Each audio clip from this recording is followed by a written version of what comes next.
सबसे important term है अमीर बनने की तरफ, उसे कहते हैं एसेट, और इसी का एक ऑपोजिट टर्म होता है जिसे कहते हैं लायबिलिटी। तो अमीर लोग जो हैं, देखिए एसेट का जो कंसेप्ट है इसे लोग बहुत कॉम्प्लेक्स बनाने की कोशिश करते हैं, जबकि ये बहुत ही सुपर सिंपल है। रिच डैड पुअर डैड की जो राइटर है रॉबर्ट कियोसाकी, वो कहते हैं एसेट की डेफिनेशन सबसे सिंपल है, इसलिए लोग इसे मिस कर जाते हैं। इसे एग्जाम्पल के थ्रू समझने की कोशिश करते हैं। अमीर लोग जो होते हैं वो एसेट एक्वायर करते हैं, वो चीज़ें खरीदते हैं जिनसे उनके जेब में पैसा आता है, और गरीब लोग और मिडिल क्लास लोग जो हैं वो लाइबिलिटी को एक्वायर करते हैं ये सोच के कि वो एक एसेट है। नहीं, लाइबिलिटीज़ वो होती हैं जो आपकी जेब से पैसा निकालती हैं। जैसे एसेट होता है, अगर आपने मकान ख़रीदा है और उसका रेंट आपके हर महीने आपकी जेब में जा रहा है तो वो एक एसेट है। लेकिन वही मकान अगर आपकी जेब से EMI खींच रहा है तो वो एक लाइबिलिटी है ना। प्रॉब्लम यह है कि जब लोग एजुकेट होकर यूनिवर्सिटी से निकलते हैं, उन्हें एक जॉब मिलता है तो वो फाइनेंशियली स्ट्रगल करना शुरू करते हैं, क्योंकि हमें आइडिया होता है कि हम पैसा कैसे कमाते हैं, लेकिन उसे मैनेज कैसे करना है ये उन्हें नहीं पता है। वो चीज़ सिखा सकती है फाइनेंशियल एजुकेशन। देखिए कुछ बेसिक सवाल हैं, आप अपने आप से पूछ के देखिए। पहला ये कि आपने जो पैसा कमाया है अब उसका क्या करने वाले हैं। दूसरा ये कि ये पैसे से आप दूसरों को कैसे रोक सकते हैं आपसे लेने से। जैसे गवर्नमेंट आती है तो आपका पैसा छीन लेती है, आधा कुछ पैसा ले लेती है, percentage that is tax. GST ले लेती है, आप चीज़ें खरीदते हैं वहाँ से टैक्स कट जाता है। क्या आप ऐसे चीज़ों को रोक सकते हैं पैसे को ख़त्म होने से? जितना आपने कमाया है, तीसरा सवाल, जितना आपने कमाया है क्या आप उसे बनाए रख सकते हैं? अगर आपके पास 100 रुपये की वेल्थ है तो आप 100 रुपये कितने दिन तक बनाए रख सकते हैं? चौथा ये कि आपने ये जो पैसे कमाए हैं आप इससे काम करवा सकते हैं।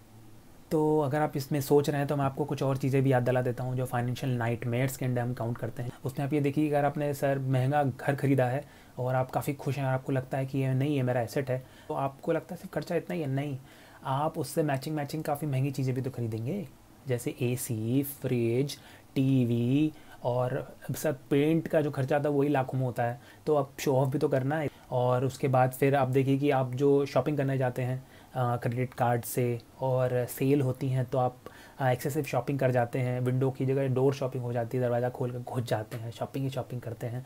तो आपको लगता नहीं है कि ये जो EMIs जो बढ़ रही हैं ये सिर्फ और सिर्फ लाइबिलिटीज़ बढ़ा रही हैं? आपके एसेट का जो सेक्शन है वो खाली है, जीरो है, और लाइबिलिटीज़ में आपका मकान के साथ साथ ये सारी चीज़ों का खर्चा बढ़ता जा रहा है, आपका लाइबिलिटीज़ बढ़ता जा रहा है। आपने मकान सोचा था, एसेट सोच के ख़रीदा था, और वो बन गया लाइबिलिटी। तो आप जब इतना खर्चा करेंगे तो आप अमीर कैसे बनेंगे? आपका पैसा जुड़ेगा ही नहीं, तो आप अमीर तो बन ही नहीं पाएंगे। तो अब हम बात करेंगे उस रीज़न के बारे में जो हम सबको अमीर बनने से रोकता है। Fear of public speaking. ये डर बहुत लोगों में इतना बड़ा है, मौत के डर से बड़ा है। वो ये सोचते हैं कि लोगों के सामने बोलने से अच्छा है कि मैं मर जाऊँ। तो ऐसा भी डर होता है लोगों का। और ये डर क्रिएट होता है फ़ियर ऑफ ऑस्ट्रेसिज्म से, जो कि है पब्लिक से अलग दिखने का डर, भीड़ से अलग खड़े होने का जो डर है। याद कीजिए स्कूल की असेंबली, जो कुछ बच्चे 4-5 बच्चे अलग से खड़े होते हैं जिनको सब घूर रहे होते हैं, जो लेट आया है, जिसका ड्रेस ख़राब है, जिसका जूता का गंदा है, तो ये लोग अलग खड़े होते हैं और आप वहाँ कभी खड़ा होना नहीं चाहते हैं।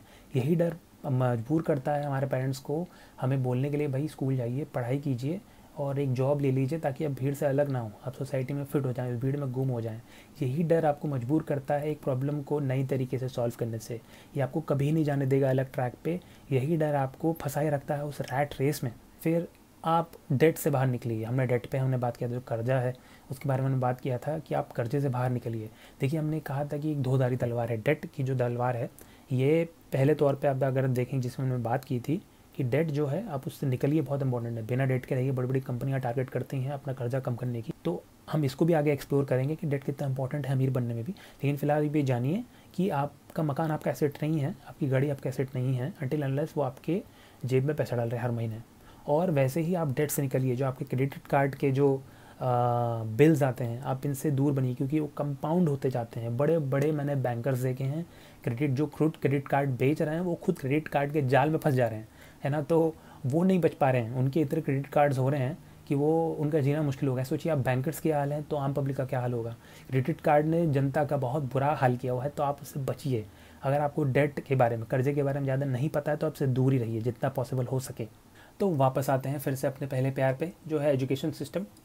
तो मैं आपको कुछ फैक्ट बताता हूँ। जैसे 2019 में 7,000 इंजीनियर्स BSc M.Coms ने अप्लाई किया था स्वीपर जॉब्स के लिए कोयम्बटूर में, झाड़ू मारने की जो जॉब है।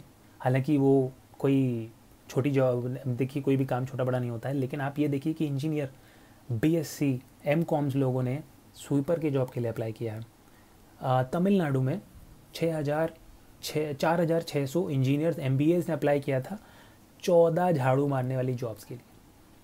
फिर 2.25 इंजीनियर एमबीएस ने अप्लाई किया था आई थिंक बिहार में कि ग्रुप डी जॉब्स के लिए, जो कि हैं चौकीदार, माली, झाड़ू मारने वाला, ड्राइवर, इन सब के लिए 136 पोस्ट थी, उसके लिए 2.25 लोगों ने अप्लाई किया था जो कि इंजीनियर्स एमबीएस हैं। फिर 2018 में एमपी में 2 लाख इंजीनियर्स और एमबीए ने 738 पोस्ट के लिए अप्लाई किया था। वो पोस्ट सेम थी ग्रुप 4 की। मुरैना ज़िले में तो इतने लोग आ गए थे कि लाठीचार्ज करना पड़ा था। ऐसे बहुत सारे किस्से आपने सुने और देखे होंगे। आप जाके सर्च कीजिए और देखिए, अगर एजुकेशन सिस्टम हमारा इतना ही अच्छा है तो ये सब क्यों हो रहा है। और पिछले साल तो आपने देखा ही था कि ट्विटर पे अनएम्प्लॉयमेंट का जो आई थिंक इस साल बहुत बड़ा मूवमेंट हुआ था ट्विटर पे, और कोई फ़र्क नहीं पड़ा सरकार का उससे। तो अमीर कैसे बनते हैं? अमीर लोग सिर्फ अपने एसेट का जो कॉलम है, 2 कॉलम होते हैं, एसेट का कॉलम और लायबिलिटी का कॉलम। तो अमीर का काम है सिर्फ और सिर्फ एसेट के कॉलम पे फोकस करना।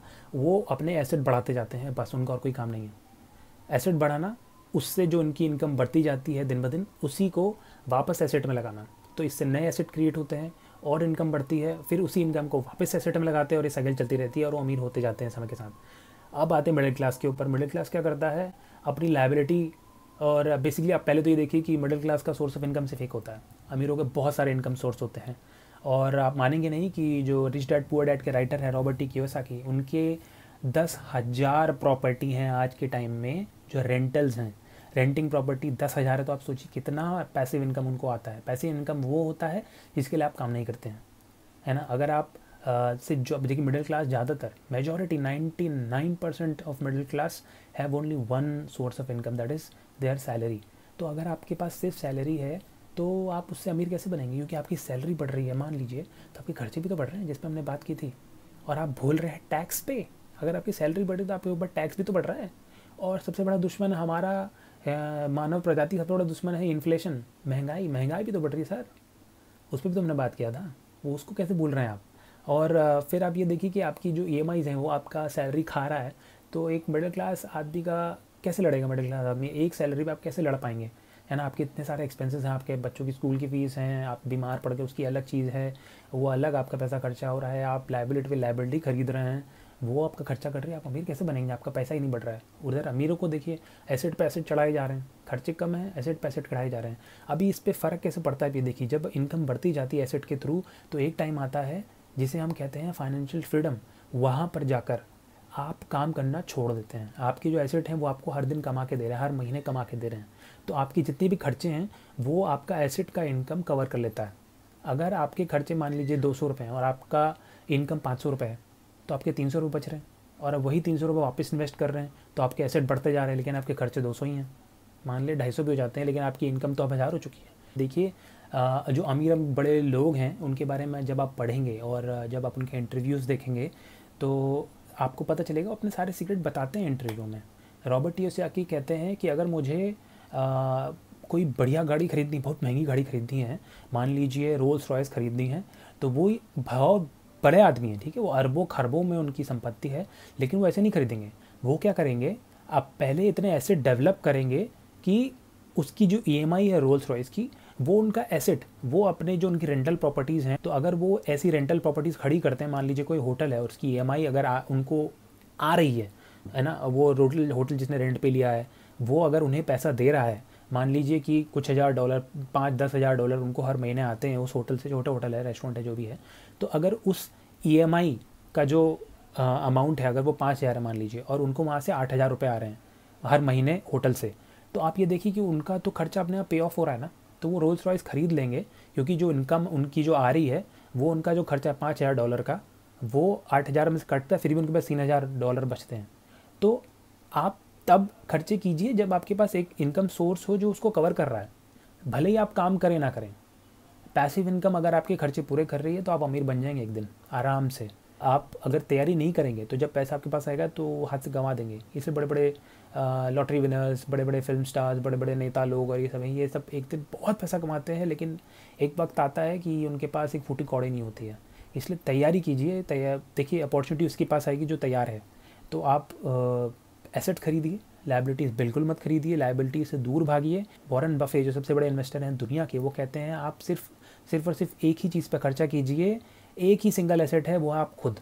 आप अपने ऊपर इन्वेस्ट कीजिए, अपने आप को इस लायक बनाइए, मेहनत कीजिए, फाइनेंशियल एजुकेशन के बारे में जानिए, और आपको अमीर बनने से फिर कोई नहीं रोक पाएगा। तो दोस्तों इस एपिसोड में सिर्फ यहाँ तक हमने जाना रिच वर्सेस पुअर, उस रीज़न के बारे में जो हमें अमीर बनने से रोकता है, और हमने एक ओवरव्यू लिया एसेट और लायबिलिटी। और नेक्स्ट एपिसोड में हम और डाइव करेंगे, डीपर जाएंगे एसेट, लायबिलिटीज़ और कैश फ्लो के बारे में। ये था रिच डैड पुअर डैड से इंस्पायर्ड इन्फॉर्मेशन थी सारी की सारी। हम उसे बेसिकली हम उसके जो भी फाइंडिंग्स हैं उन्हें देख रहे हैं कि कैसे हमारी डे टू डे लाइफ में वो प्ले करता है। और नेक्स्ट एपिसोड में जानेंगे कि क्या आपने सोचा है मैकडॉनल्ड्स जहाँ आपने बर्गर खाया है उनका असली बिज़नेस क्या है, मैकडॉनल्ड्स का असली बिज़नेस क्या है। अगर आपको लगता है कि उनका असली बिज़नेस बर्गर बनाने का है तो आप बहुत गलत सोचते हैं, बिल्कुल भी नहीं है।